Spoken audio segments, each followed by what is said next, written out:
देश में लोकसभा चुनाव की रणभेरी बज चुकी है। शनिवार को चुनाव आयोग ने इसकी विधिवत घोषणा कर दी और इस घोषणा के साथ ही देश भर में चुनाव आचार संहिता लागू हो गई। अब इसी चुनावी रण को आम जनता की नज़र में और चुनावी मैदान में देखने के लिए हम निकले हैं। दोस्तों, मैं हूं कमल वैष्णव और चुनावी सफर पर निकले हैं मारवाड़ की ओर।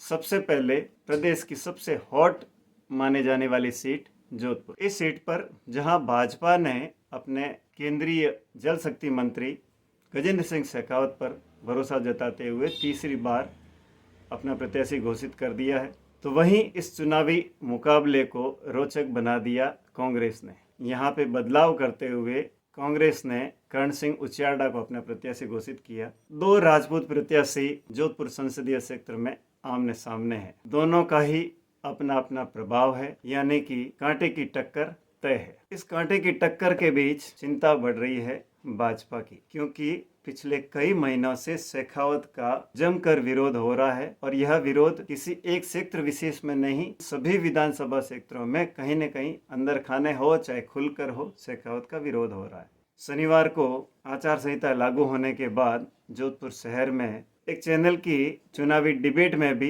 ऐसा ही कुछ देखने को मिला, जहां पे भाजपा के एक नेता ने तो यहां तक कह दिया कि शेखावत सरपंच का चुनाव भी नहीं जीत सकते यदि वो मोदी के नाम का सहारा नहीं लें। यह तल्ख टिप्पणी करने वाले कोई और नहीं, वो है भाजपा नेता सतीश सिंह राजपुरोहित भाटेलाई ने शेखावत पर कुछ भी काम नहीं करवाने के आरोप लगाए और कहा कि वो अपने बूते पर कोई भी चुनाव नहीं जीत सकते। ऐसी ही स्थिति से रूबरू हुए जोधपुर के लोग। आइए देखिए जोधपुर में चुनावी डिबेट का वह वीडियो जो सोशल मीडिया पर वायरल हो रहा है। रिकॉर्डिंग करो। मोदी जी के अनुसार हम चाह रहे हैं मोदी जी 450 सीटें, एक हर साल की 25 सीटें। ये हाल है बीजेपी के कार्यकर्ताओं का। आपके देने से वो जीत नहीं रहे। ठीक है सर, एक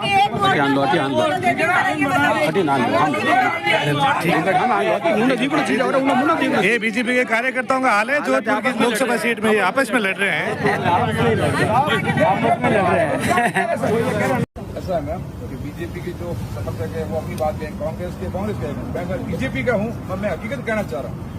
काम कुछ नहीं मैम, ये मोदी जी के पीछे 10 साल जीते हैं। मैं खुद भाजपा से हूँ, पूर्व पंचायत समिति से प्रतिनिधि हूँ। अगर मैं बताऊँ आपको, मोदी जी ना होना ये गजू बना जीते नहीं सरपंच का इलेक्शन।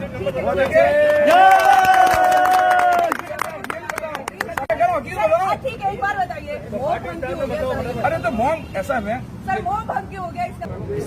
सर ये फैसला तो जनता करेगी। बीजेपी वही तो कह रही हूँ। बिल्कुल, एक वोट तो बहुत कुछ बदल देती है, लेकिन फैसला तो जनता करेगी। हम जनता में नहीं आते हैं क्या? बिल्कुल आते हैं सर। फिर हमारा लेकिन सर आप तो एक कैंडिडेट का नाम तुरंत बोल रहे हैं, तो मैं जानना चाहती हूँ मुख्य कारण क्या है, वो नहीं बता पा रही। नहीं, मेरी बात नहीं समझी आपने। पोखरण विधानसभा से आता हूँ, मेरा गाँव वहाँ है, वहाँ पे बहुत माहौल इस बार अलग है। अच्छा, आप कुछ कह रहे हैं, आप बताइए। ऐसा है मैम। चुनावी रण के बीच एक और ऑडियो सुनने को मिला पोखरण के सनावड़ा ग्राम पंचायत का। वहां के भाजपा नेता ने किसी से बात करते हुए फोन पर कहा कि उनके आदर्श ग्राम पंचायत को शेखावत ने गोद लिया था, लेकिन वो सिर्फ दिखावे के लिए ही था। गोद लेने के बाद शेखावत ने वहां पर एक भी विकास कार्य नहीं करवाया। ये आरोप है, ये हम नहीं कह रहे हैं, ये आरोप है उस ऑडियो में पदम सिंह का। उन्होंने कहा कि मोदी से हमें कोई आपत्ति नहीं है, लेकिन शेखावत के लिए अगर कोई वोट मांगने के लिए भी अगर कोई गांव में आता है तो हम उनका विरोध करेंगे।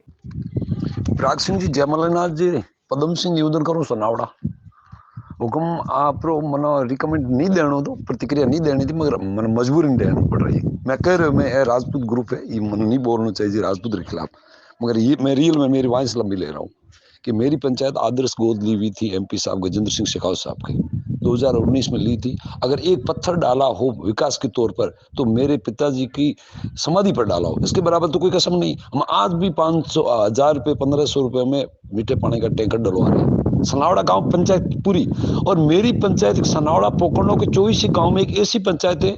और उसका मैं इतिहास भी बता दूं कि मेरे गांव सनावड़ा में जो पोखरणों के 24 गांव हैं ये पूर्ण स्थापित हुए थे। जब हम बीकानेर चले गए थे उनसे पूर्ण वापस आए थे तो हम यहाँ स्थापित हुए थे। पोखरणों के 24 गांव की धरोहर यहाँ पे पोखरणों के प्रोड़ है।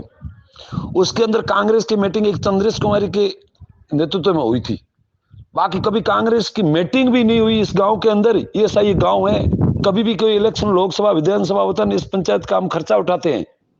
इस पंचायत का हम खर्चा उठाते हैं, 1 रुपया जनप्रतिनिधि से नहीं लेते। उन्होंने आकर हमारे गांव को कभी देखा नहीं है।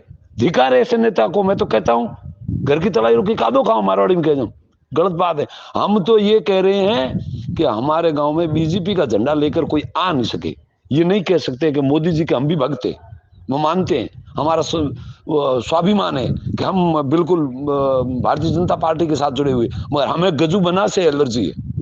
गजू बना, अगर गजू बना का नाम लेकर मेरे गांव के अंदर कोई आ गया तो हम पीछे कुत्ते लगाएंगे, कोई नहीं आएगा ना। हमें चाहे वोट दो चाहे मत दो। मैं बताऊं पिछले विधानसभा, पिछली में, उससे पिछली में, उससे पिछली में, ये 2008 से आज तक की बात कर रहा हूं विधानसभा। उससे पहले तो हम सक्रिय इतने नहीं थे, मगर हमारी बूथों से 2-2, 3-3 वोट से ज्यादा वोट नहीं हम जाने दिए। इससे बढ़कर तो हम क्या करते। मेरे गांव में मुसलमान है, मेरे गांव में भी मुसलमान है, उन्होंने हमें वोट दिया, हम प्रेम भाव से। आज तक मेरे गांव में सीजीएम जज भी है मुस्लिम, कभी हमारे खिलाफ कोई एफआईआर दर्ज नहीं है। हम सांप्रदायिक वाले कोई राजनीतिक नहीं करते हैं, हम हमारे प्रेम भाव घर में बैठकर बात करते हैं। अभी तक साकड़ा थाना के अंदर जाकर देख लो, सनावड़ा में राजपूत और मुसलमानों के बीच में आपस में कोई एफआईआर दर्ज नहीं है, आप देख लेना रिकॉर्ड उठाकर।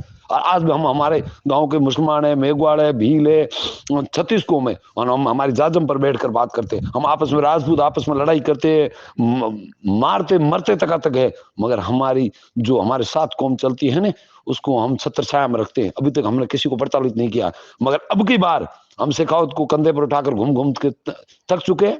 हम हमारे गांव में अंदर घुसने भी नहीं देंगे।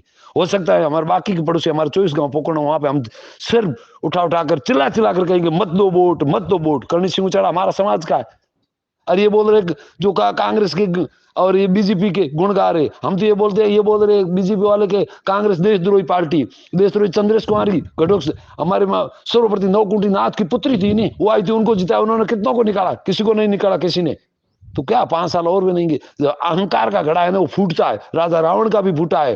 देखो किसी का इतिहास उठाकर देखो, देखो गर्व करता है नहीं अहंकार। रत्नाकर सागर ने किया, वो भी नीर खारा हो गया था। तो अहंकार बहुत बड़ा खतरनाक होता है और अहंकार का घड़ा फूटता है। अब की बार फूट चुका है। कमोबेश यही स्थिति बालेसर सेक्टर में भी देखने को मिल रही है। कहा जा रहा है कि रविवार को बालेसर में एक सभा भी होने वाली है कि मंडल स्तर के एक नेता ने शेखावत का खुला विरोध किया है, वो भी भाजपा से ही जुड़े हुए हैं, और भाजपा के नेता भाजपा के ही प्रत्याशी का खुलकर विरोध कर रहे हैं। सुनिए उस ऑडियो में क्या कुछ कहा है, क्या कुछ आरोप है शेखावत तो मींडो ठग है, मुंडे माता हाथ फेरियो बस, और बीजो कई यहाँ पर लोअर क्षेत्र में पूरे जोधपुर में कई काम करे, मीठो ठग है। आपस में लड़ावे, समाज में आपस में लड़ावे, और कुछ नहीं है। ये समाज में आपस में लड़ा रहे और काम काट रहे, और कुछ नहीं है। हमके ये बहुत अच्छी तरह करेला। पूरी समाज में हमारा ग्रुप राजपूत और ग्रुप है, जेके हमारे 4000 आदमी जुड़े है। वे हगले आई के शेरगढ़, बालेसर, देचू, पोकरण, बीजा सब के अब की बार ये शेखावत आने के बाद में राजपूत समाज की ऐसी तैसी कर दी।